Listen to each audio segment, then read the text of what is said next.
सभी को नमस्कार, जय हिंद। है ना। आज स्टार्ट कर रहे हैं हम लोग चाइल्ड साइकोलॉजी में बहुत ही महत्वपूर्ण चैप्टर, जो 50 क्वेश्चन हम लोग यहाँ से देख चुके हैं। आज हम लोग 50 क्वेश्चन फिर देखेंगे। इंक्लूसिव एजुकेशन में ये क्वेश्चन बार बार टेट एग्जाम में रिपीट हो रहा है, ठीक है। और ये इस तरह के प्रश्न को हर तैयारी करने वाले विद्यार्थी को इसको जानना चाहिए। चलिए वीडियो को अंत तक देखिएगा, और जो लाइक नहीं किए हैं कृपया सबको इस वीडियो को लाइक कर लीजिए। उसके बाद जो नहीं यदि सब्सक्राइब किए हैं तो वीडियो के अंत में ज़रूर सब्सक्राइब करेंगे। चलिए स्टार्ट करते हैं। आज का पहला प्रश्न कहता है क्या कि राष्ट्रीय दृष्टि बाधितार्थ संस्थान यानी NIVH national institute of visually handicapped जो दृष्टिबाधित बच्चों के लिए एक संस्थान है, यह स्थित है भारत के कौन सा शहर में? जैसे शिमला में स्थित है, कलकत्ता में है, देहरादून में या फिर दिल्ली में। याद रखिएगा यह मसूरी के देहरादून में स्थित है, जो 43 एकड़ भूमि पर फैला हुआ है। चलिए देखते हैं 52 में। मानसिक रूप से पिछड़े बालक यानी मानसिक रूप से पिछड़े बालक के लिए निम्न में से कौन सी व्यूह रचना कार्य करेगी? पहला देखिए, कार्यों को मूर्त रूप से समझना, विद्यार्थियों को लक्ष्य निर्धारित करने के लिए प्रोत्साहित करना, स्व अध्ययन के अवसर प्रदान करना, या सहायता के लिए बाहर से संसाधनों को प्राप्त करना। तो याद रखिएगा यहाँ पर जो होगा विद्यार्थियों को लक्ष्य निर्धारित करने के लिए प्रोत्साहित करना, क्योंकि जब तक वो अपना लक्ष्य निर्धारित नहीं करेंगे वो ढंग से नहीं पढ़ पाएंगे। लक्ष्य निर्धारित करना, किसी भी सफलता के लिए सबसे पहले हम लोग लक्ष्य निर्धारित करते हैं, ठीक है। इसीलिए हम लोग उसी के लिए प्रेरित करेंगे, प्रोत्साहित करेंगे बच्चों को। चलिए देखते हैं 53 में। विकलांग बच्चों की सबसे महत्वपूर्ण समस्या है। क्या समस्या है भाई? देखिए, समायोजन की समस्या है, कुरूपता भी होती है उसके, जिसको अपने आप में हीन भावना महसूस करता है, मानसिक असंतुलन या फिर शारीरिक न्यूनता। तो याद रखिएगा यह समायोजन की इसमें सबसे ज़्यादा समस्या होता है, वो एडजस्ट नहीं कर पाते हैं, ठीक है। आगे देखिएगा, धीमी गति से सीखने वाले बच्चों की बुद्धि लब्धि होती है, यानी जो बच्चे धीमी गति से सीखते हैं वैसे बच्चों की IQ लेवल जो होता है क्या होता है? 75 से 90 के बीच में, या फिर 60 से 70 के बीच में, 100 से 110 के बीच में, या फिर 40 से 60 के बीच में। तो याद रखिए जो बच्चा धीमी गति से सीखता है उसकी बुद्धि लब्धि 75 से 90 के बीच में होती है, यानी उसका IQ लेवल 75 से 90 के बीच में होता है। आगे चलिए 55। शिक्षा पाने में पूर्णतः अयोग्य बालक यानी कंप्लीट रूप से वो शिक्षा नहीं पाता है, नहीं पा सकता है, ठीक है, की बुद्धि लब्धि होती है 75 से 90 के बीच में, तो 50 से 70 के बीच में, 0 से 25 के मध्य, या 25 से 50 के मध्य। यानी जो बच्चे का जो एकदम शिक्षा पूर्णतः अयोग्य है वह बच्चा का IQ लेवल जो होगा 0 से लेकर 25 तक होगा, वो बच्चा सीख नहीं सकता है, पढ़ नहीं सकता है। नेक्स्ट, अंधे बालक पढ़ सकते हैं किस विधि द्वारा? ब्रेल लिपि के द्वारा, सामान्य लिपि या हिंदी एवं सामान्य लिपि। याद रखिएगा इनमें से सभी नहीं, यहाँ पर होगा, इसमें क्या होगा? ब्रेल लिपि के द्वारा अंधे बच्चे को पढ़ाया जाता है। आगे चलिए 57 में। मानसिक स्वास्थ्य और अधिगम से सफलता का बहुत घनिष्ठ संबंध है, यानी मेंटल हेल्थ और उसका लर्निंग में जो सफलता मिलती है उसमें बहुत घनिष्ठ संबंध है। यह कथन कहा गया है। कौन सा मनोवैज्ञानिक ने इस कथन को कहा है? कुपुस्वामी ने, फ्रेंडसन ने, स्किनर ने, या फिर ड्रेवर ने? याद रखिएगा इस कथन को फ्रेंडसन ने कहा है। 58। मानसिक स्वास्थ्य का अर्थ वास्तविकता के धरातल पर वातावरण से पर्याप्त सामंजस्य स्थापित करने की योग्यता है। यह भी मनोवैज्ञानिक द्वारा कहा गया है। और यह किसके द्वारा कहा गया है? लेडेट के द्वारा, या फिर ड्रेवर के द्वारा, स्किनर के द्वारा, या फिर क्रोएन क्रो के द्वारा? तो याद रखिएगा यह कथन जो होता है लेडेल के द्वारा कहा गया है। 59 में देखिए, विकलांग बच्चों के साथ शिक्षक को करना चाहिए, क्या करना चाहिए? प्रेम पूर्वक व्यवहार, उपेक्षापूर्ण व्यवहार, या सामान्य से है, या उदासीनतापूर्ण व्यवहार। तो याद रखिए कि यह विकलांग बच्चे के साथ जो है प्रेम पूर्वक व्यवहार करना चाहिए। चलिए फिर 60। विकलांग बच्चों को शिक्षित करना क्या होता है? धन की बर्बादी? नहीं, ऐसा तो नहीं है। घाटे का सौदा, व्यर्थ का कार्य। ये एक सामाजिक कर्तव्य है कि जो बच्चे विकलांग हैं उसको शिक्षा देना चाहिए। इससे आगे चलिए देखिए 61 में। मानसिक रोग से पीड़ित बालकों की बीमारी के कारणों का अध्ययन निम्नलिखित में से किससे किया जाता है? समाजमिति विधि के द्वारा, या व्यक्तिगत इतिहास विधि द्वारा, नियंत्रित निरीक्षण विधि द्वारा, या फिर मनोनीति विधियों द्वारा? तो याद रखिएगा मानसिक रोग से पीड़ित बालकों की जो बीमारी होती है उसका अध्ययन व्यक्तिगत इतिहास विधि द्वारा किया जाता है। 62 में बालक के मानसिक स्वास्थ्य के विकास के लिए पाठ्यक्रम होना चाहिए। कैसा होना चाहिए? अत्यंत सरल, अत्यधिक बोझिल, क्षमताओं के प्रतिकूल या फिर रुचियों के अनुकूल। तो याद रखिए यह प्रश्न का उत्तर होगा रुचियों के अनुकूल।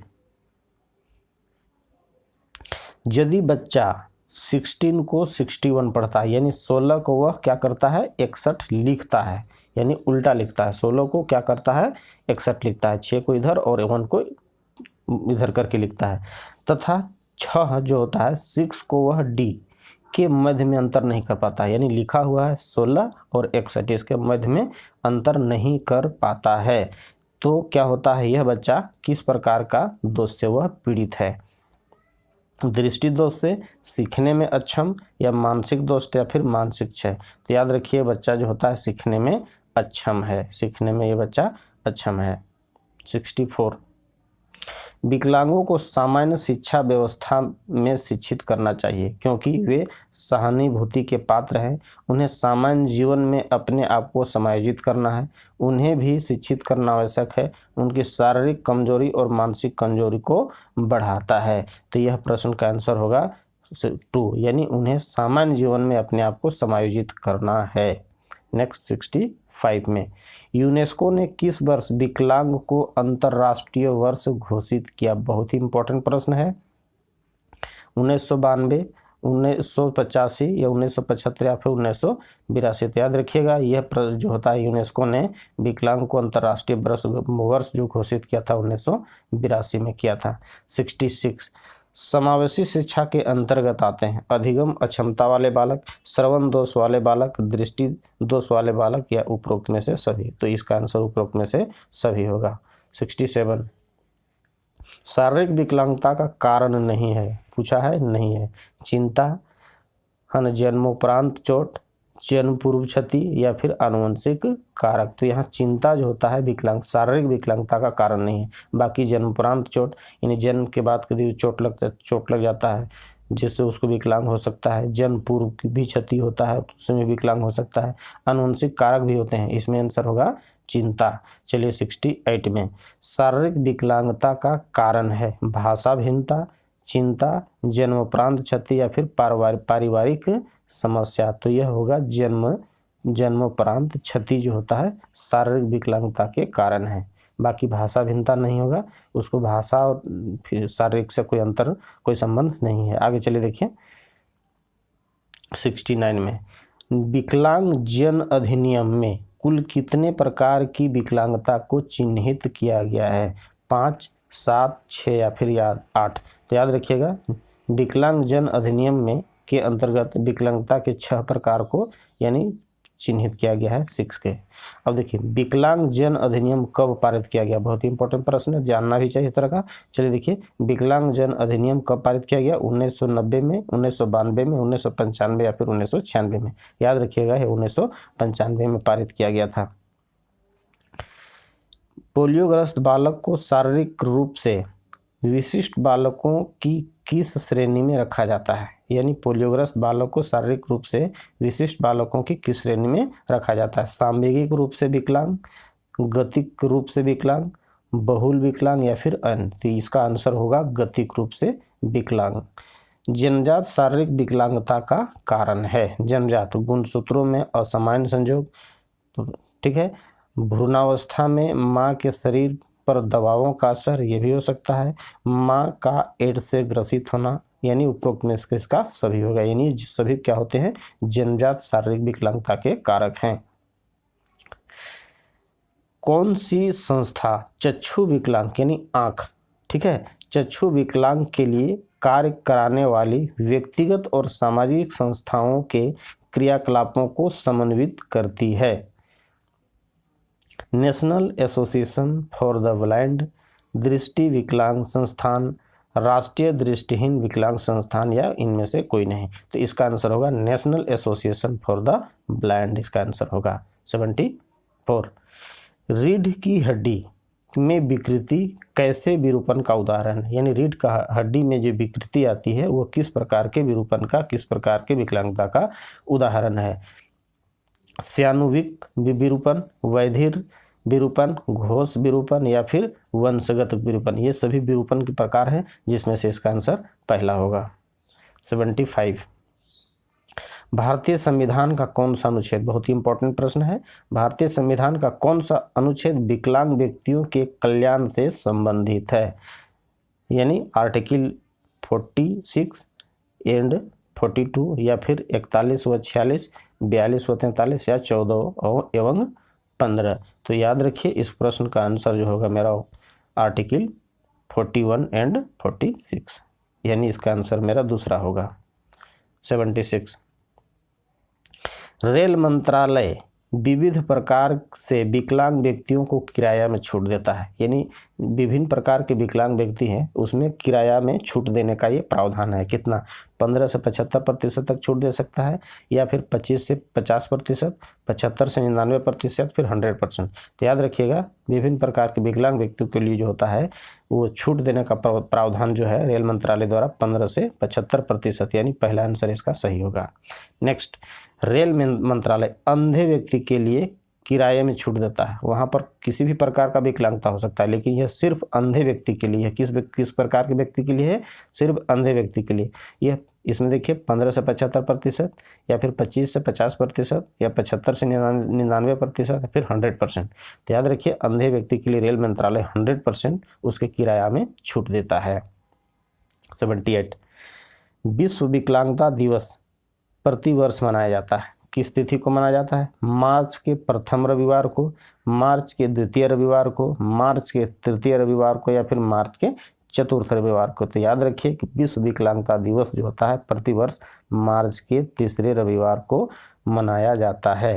राष्ट्रीय मानसिक विकलांग संस्थान स्थित है, कहाँ पर है, फैजाबाद में, हैदराबाद में, मुरादाबाद में, या फिर होशंगाबाद में। याद रखिए यह जो होता है हैदराबाद में स्थित है, यह राष्ट्रीय मानसिक विकलांग संस्थान हैदराबाद में स्थित है।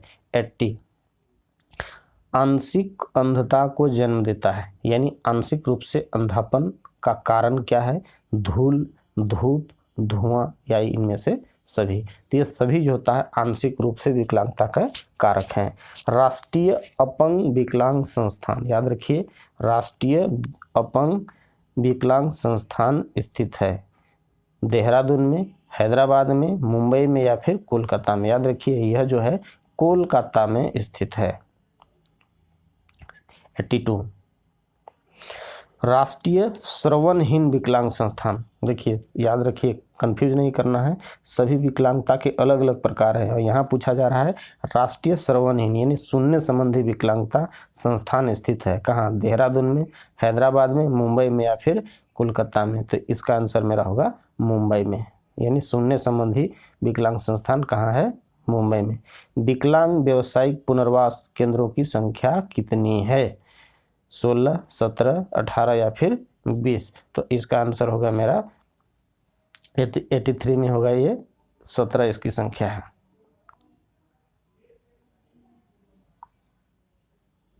चलिए 83 में हम लोग देख रहे हैं कि 83 कहता है कि विकलांग व्यावसायिक पुनर्वास केंद्रों की संख्या टोटल कितना है, 16 है, 17 है, 18 या फिर 20। याद रखिए यह टोटल संख्या कितना है, 17 है।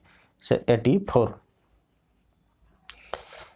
अपंगता का कारण नहीं है, यानी अपंगता का यहाँ कौन सा कारक नहीं है, कौन सा फैक्टर नहीं है, बीमारी से अपंग हो सकता है, जन्मजात अनियमितता, मनोरंजन या दुर्घटना।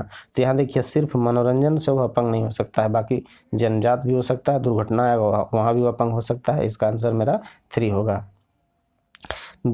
विकलांगीय एवं अक्षम बालकों की बौद्धिक विकलांगीय एवं अक्षम बालकों के लिए शैक्षिक प्रावधान है, क्या है, किस प्रकार का होना चाहिए, विशेष कक्षा, विशेष अध्यापक, विशेष पाठ्यक्रम, या उपरोक्त में से सभी, और यही मेरा आंसर होगा, ये सभी प्रावधान उसके लिए होना चाहिए। श्रवण क्षतियुक्त बालकों को शिक्षा दी जाती है चिन्हित भाषा के द्वारा, संकेत भाषा के द्वारा, पहला और दूसरा दोनों के द्वारा, और यही मेरा आंसर होगा। नेक्स्ट 87 में श्रवण क्षतियुक्त बालकों की शिक्षा निम्न में से किसके द्वारा नहीं दी जा सकती है, संगीत भाषा के द्वारा, चिन्ह भाषा के द्वारा, संकेत भाषा के द्वारा, फिर पोस्टपार्टम। तो इसमें संगीत के द्वारा नहीं दे जा सकते हैं। श्रवण क्षतियुक्त बालकों की शैक्षिक सुविधा है वीडियो टेप्स, सुनने की मशीन, फिल्म या फिर उपरोक्त में से सभी। याद रखिए यहाँ पर श्रवण क्षतियुक्त बालकों की शैक्षिक सुविधा उपरोक्त में से सब है। 89 अंधे बालक होते हैं कैसे? दृष्टि एक्यूटी जिसका 20/200 होती है, या फिर उनकी आँखों की ऑपरेशन द्वारा ठीक हो सकती है, या अपनी इंद्रियों पर निर्भर न रहने वाले, या इनमें से कोई नहीं। तो इसका आंसर मेरा होगा पहला, यानी अंधे बालक होते हैं जिसकी दृष्टि एक्यूटी 20/200 होती है। 90 प्रश्न में है दृष्टि संबंधी दोष मानव के किस विकास पर प्रभाव नहीं डालता है? यानी मानव का कौन सा विकास है जिस पर वो प्रभाव नहीं डालता है? शारीरिक एवं मानसिक, शैक्षिक एवं व्यवसाय, संवेगात्मक और इसमें सांस्कृतिक। तो ये सांस्कृतिक विकास पर उसका प्रभाव नहीं डालता है, बाकी सब पर प्रभाव डालता है। 91 में ब्रेल लिपि का प्रयोग किया जाता है अंधे बालकों के लिए, श्रवण दोष युक्त बालकों के लिए, या विकलांग बालकों के लिए, या इनमें से कोई नहीं। याद रखिएगा ब्रेल लिपि हम पीछे भी एक थोड़ा सा चर्चा हुई थी, यह अंधे बालकों के लिए प्रयोग में आता है।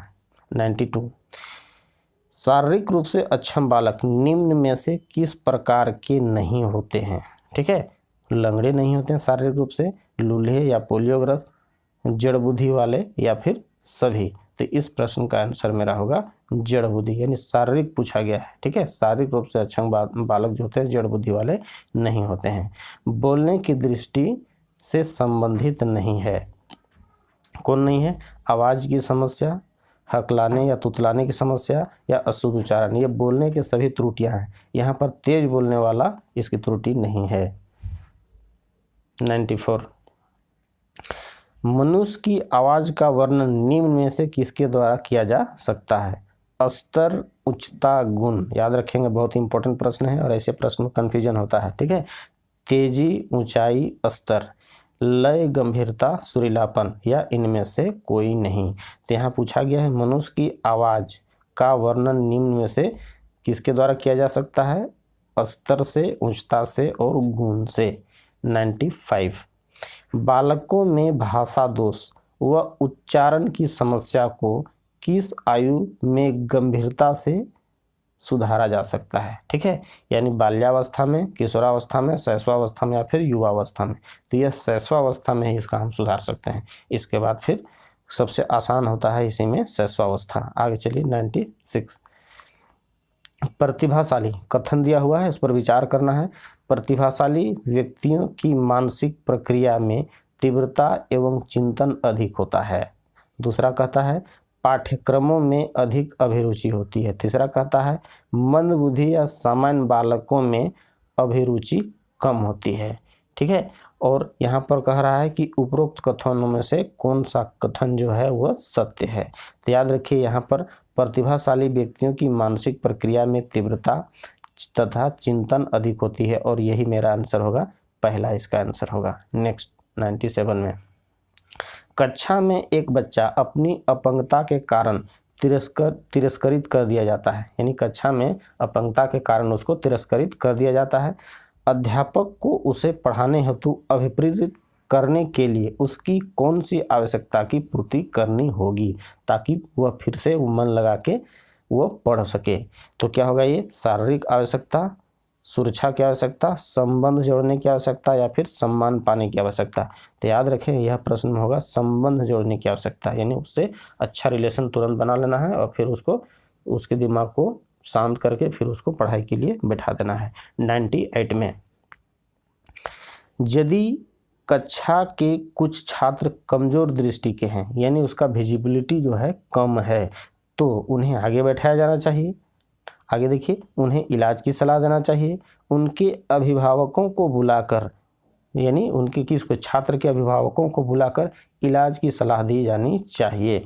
उसकी परवाह किए बिना कार्य पर ध्यान केंद्रित किया जाना चाहिए। तो सबसे ज़्यादा इसमें इम्पोर्टेंट है कि उनके अभिभावकों को बुला करके उसकी समस्या के समाधान हेतु उन्हें उपचार की सलाह दी जानी चाहिए। 99 में टर्मन के अनुसार मानसिक रूप से विकलांग बालक कहलाते हैं 80 से कम बुद्धि लब्धि वाले, 90 से कम बुद्धि लब्धि वाले, 50 से कम बुद्धि लब्धि वाले या फिर 70 से कम बुद्धि लब्धि वाले। तो याद रखिएगा टर्मन के अनुसार 70 से कम बुद्धि लब्धि वाले बच्चा क्या होते हैं, मानसिक रूप से विकलांग माने जाते हैं। लास्ट प्रश्न देखिए, कथन दिया हुआ है उसमें से हमको कॉलम को मिलान करना है। पहला कहता है संप्रेषण तकनीक किसका होगा, किसके साथ, यानी कौन सा भाषा यहाँ इसका सही है। भाई देखिए संप्रेषण तकनीक क्या है, श्रवण, यानी संप्रेषण क्या होता है, श्रवण क्षतियुक्त बालकों की सबसे बड़ी समस्या होती है। सही बात है, ये वो सुन ही नहीं पाता है जिससे उसमें संप्रेषण नहीं हो पाता है। पहला आंसर मेरा सही है, पहला सही है। देखिए भाषा चिन्ह, अमेरिकन चिन्ह भाषा। नेक्स्ट होता है शैक्षणिक परिमाण, श्रवण क्षतियुक्त के लिए वाणी की आवश्यकता नहीं, ये गलत है। सामान्य वर्गीकरण या चिकित्सीय वर्गीकरण, यहाँ देखिए पहला और दूसरा आंसर, पहला और दूसरा मेरा सही है और इसका आंसर पहला होगा। चलिए धन्यवाद सबको अंत तक देखने के लिए, और जितना अच्छा लगा वीडियो तो कृपया जरूर सब्सक्राइब करें ताकि जब भी हम कोई नया वीडियो अपलोड करेंगे तो आपके पास नोटिस पहुँच जाए और अपडेट रहें आप। ठीक है, ओके, धन्यवाद।